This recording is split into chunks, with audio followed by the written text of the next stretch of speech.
తదాస్తు దేవతలు ఉంటారు. నువ్వేమైనా చెడు మాట్లాడితే వాళ్ళు తదాస్తు అంటారు. అంటే నువ్వు మంచి మాట్లాడితే మంచి జరుగుతుంది, చెడు మాట్లాడితే చెడు జరుగుతుంది అని మనకు చిన్నప్పటి నుండి నేర్పిస్తుంటారు. ఈ తదాస్తు దేవతలు ఒకరు ఉంటారు. నువ్వేమైనా తప్పుగా మాట్లాడితే వాళ్ళు పైనుంచి తదాస్తు అంటారు. ఇది అంటే నువ్వు మాట్లాడే ప్రతి ఒక్క మాటకి నీ లైఫ్ని చేంజ్ చేసే పవర్ ఉంటుంది అని అంటే ఆబ్వియస్లీ ఉంటుంది, అది అందరికీ తెలిసిన విషయమే.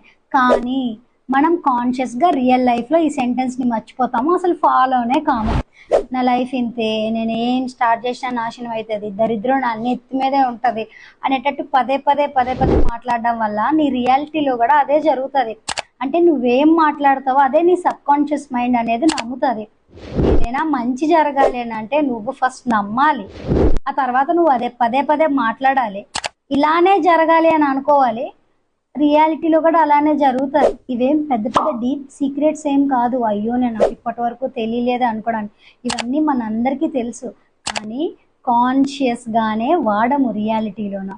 ఒక్కసారి ట్రై చేయండి, మీకు మీరు ఫేవరబుల్గా మాట్లాడుకోవడానికి ట్రై చేయండి. మీ లైఫ్ ఎంత బ్యూటిఫుల్గా మారుతుందో మీరు విట్నెస్ చేస్తారు.